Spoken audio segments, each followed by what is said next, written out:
Bismillahirrahmanirrahim. Assalamualaikum warahmatullahi wabarakatuh. Alhamdulillah, man tawakkala alaihi bisidqin nabiyyi kafa, wa man tawassala ilaihi bi itsba'i syari'atihi qarrabahu wa adna, wa man tawassala ilaihi bi khalisi ad'iyatihi ajabahu wa labba, wa man istansara bihi ala a'daihi nasarahu wa tawalla. Ahmaduhu subhanahu wa ta'ala ala ma a'ta,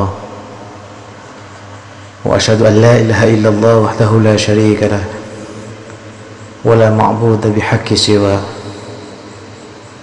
wa ashhadu anna sayyidina Muhammad abduhu wa rasuluhu afdala anbiya'ihi wa asfiyah. Allahumma salli wa sallim ala sayyidina Muhammad wa ala alihi wa sahbihi wa mawalah, amma ba'du. Alhamdulillah, saudaraku yang dimuliakan oleh Allah subhanahu wa ta'ala, kajian hari ini tentang ikhlas dalam melakukan perbuatan. Saudaraku yang dimuliakan oleh Allah subhanahu wa ta'ala dan yang saya hormati, kita semua tentu menyadari bahwa selama ini kita sering berbuat sesuatu tanpa memikirkan tujuan-tujuannya. Kita telah menunaikan kewajiban sholat, tetapi belum tentu kita berpikir karena siapakah kita melakukan sholat. Kita telah mengeluarkan zakat, tetapi kita sering lupa karena siapakah kita memberikan zakat. Kita sering mengeluarkan bantuan untuk kepentingan umat, tetapi sering pula kita lupa karena siapakah kita berderma. Saudaraku yang dimuliakan oleh Allah, sebab kealpaan seperti inilah manusia sering berbuat sesuatu tanpa disertai tujuan yang benar.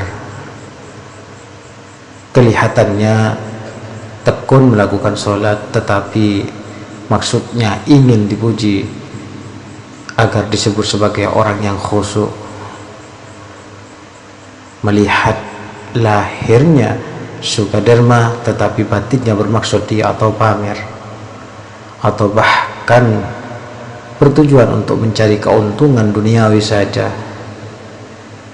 Dan masih banyak lagi, saudaraku, contoh-contoh amalia yang kelihatannya berbentuk ibadah, akan tetapi hakikatnya tidak membawa kemanfaatan sama sekali, saudaraku. Itu semua bisa terjadi manakala keikhlasan sudah tidak tertanam di dalam hati. Rasulullah sallallahu alaihi wasallam bersabda, nanti, kata Rasulullah, nanti pada akhir zaman umatku akan menjadi 3 golongan. Yang pertama, golongan yang beribadah kepada Allah dengan tujuan untuk mencari makan dari manusia atau untuk mencari keuntungan duniawi saja. Yang kedua, yaitu golongan yang beribadah kepada Allah dengan riya atau pamer, saudaraku. Yang ketiga, yaitu golongan yang beribadah kepada Allah dengan ikhlas karena Allah. Apabila Allah mengumpulkan mereka, saudaraku, pada hari kiamat, Allah berfirman kepada orang yang beribadah untuk mencari makan kepada manusia, demi kemuliaan dan keagunganku, kata Allah, apa maksud tujuanmu beribadah kepadaku? Orang itu menjawab, demi kemuliaan dan keagunganmu, aku beribadah untuk mencari makan. Lalu Allah berfirman, apa yang kau kumpulkan tidak ada gunanya bagimu. Wahai malaikat, lemparkan ia ke dalam neraka. Selanjutnya Allah berfirman kepada yang beribadah karena riya atau pamer, saudaraku, demi kemuliaan dan keagunganku, apa tujuanmu beribadah kepadaku? Orang tersebut menjawab, demi kemuliaan dan keagunganmu, aku beribadah agar dilihat manusia. Lalu Allah berfirman, sedikit pun dari amal ibadahmu tidak ada yang dapat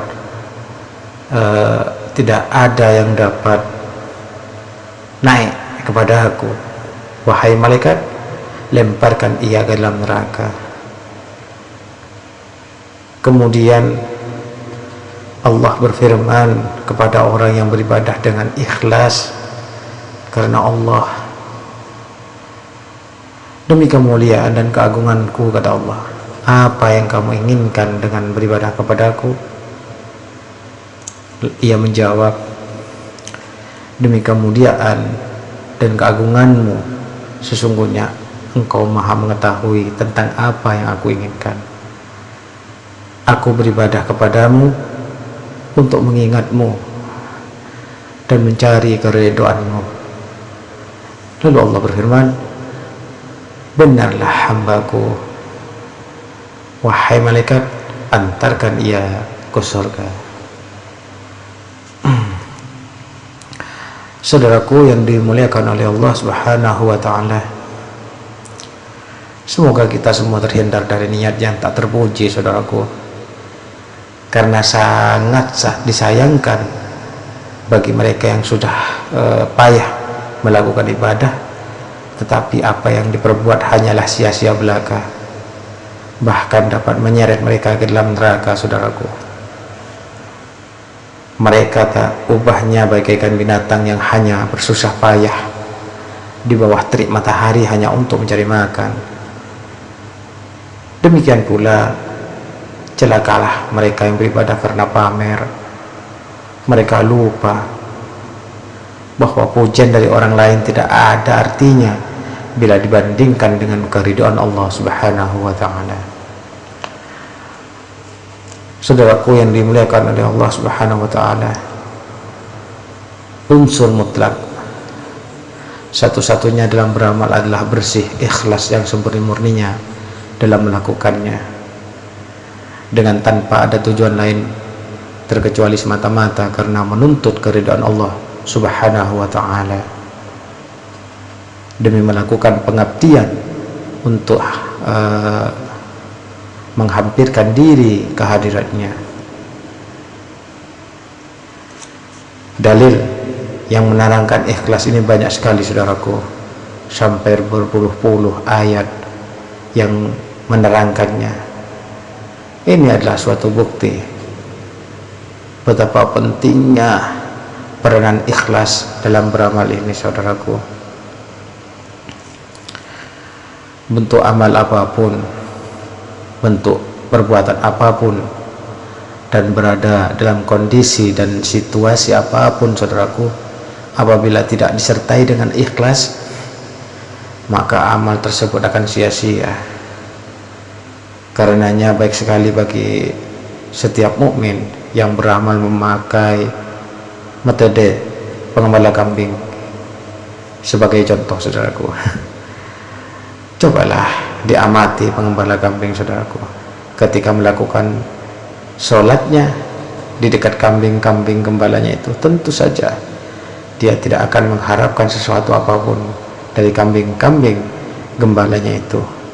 Dia tidak mengharapkan upah daripadanya dan tidak mengharapkan sanjung puji daripadanya, dan tidak akan membusungkan dada di hadapannya, dan tidak akan mengacungkan jari jempolnya pada pandangan matanya. Sedemikian pula lah cara setiap mukmin manakala beramal. Dengan bentuk amal apapun juga, dia tidak akan sekali-kali memperdulikan amalnya dari pandangan siapapun dari makhluk. Bahkan yang dipandang semata-mata hanyalah keridhaan Allah Subhanahu wa ta'ala semata. Saudaraku yang dimuliakan oleh Allah Subhanahu wa ta'ala dan yang saya hormati,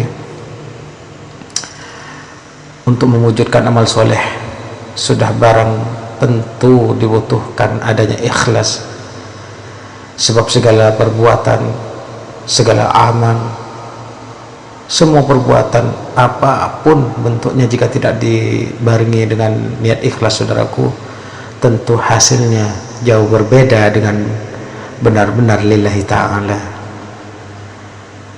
Sebagai contoh, misalnya si A mengeluarkan uang dengan hati ikhlas karena Allah, saudaraku, dan si B memberikan sesuatu kepada seorang dengan maksud untuk menarik simpatinya atau agar dipuji orang dan disebut-sebut sebagai dermawan. Lantaran perbuatan ini memang kedua-duanya, si A dan si B, bisa disebut dermawan, saudaraku. Akan tetapi dermawan yang pertama yang ikhlas mengharap keridhaan Allah tentu akan mendapatkan keridhaannya. Sedangkan dermawan yang kedua yang bermaksud pamer untuk dipuji orang tidak memperoleh apa-apa kecuali hanya pujian dari orang lain yang bersifat sementara, dan kelak di akhirat akan mendapat murka dari Allah Subhanahu wa ta'ala. Na'udzubillah.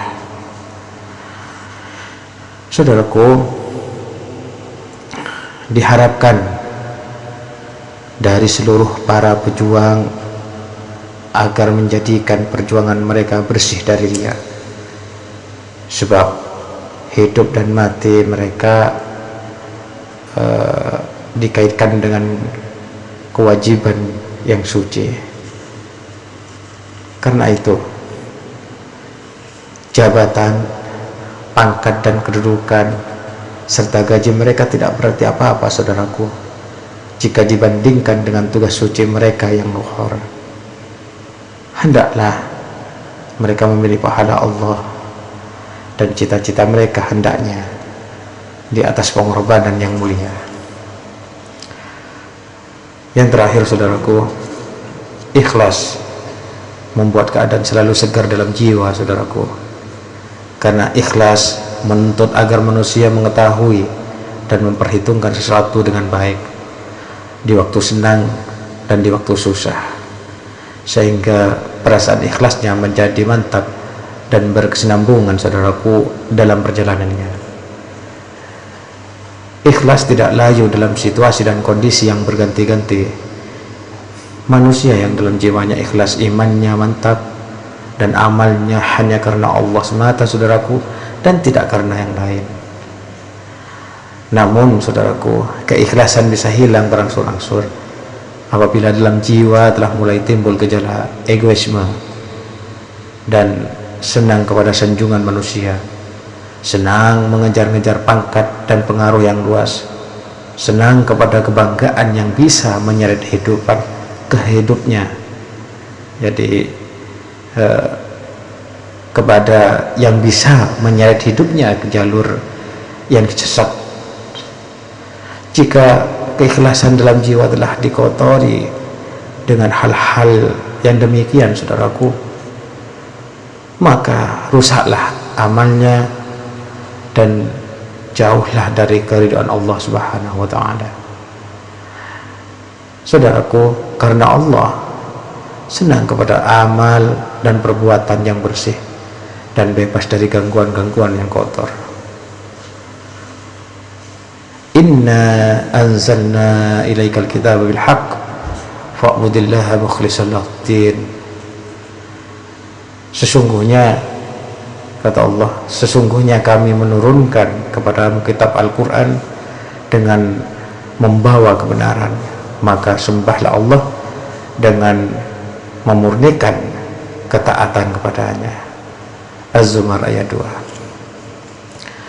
Saudaraku yang dimuliakan oleh Allah Subhanahu wa ta'ala dan yang saya hormati, demikianlah tentang keikhlasan dalam perbuatan atau keikhlasan dalam beramal. Semoga bermanfaat.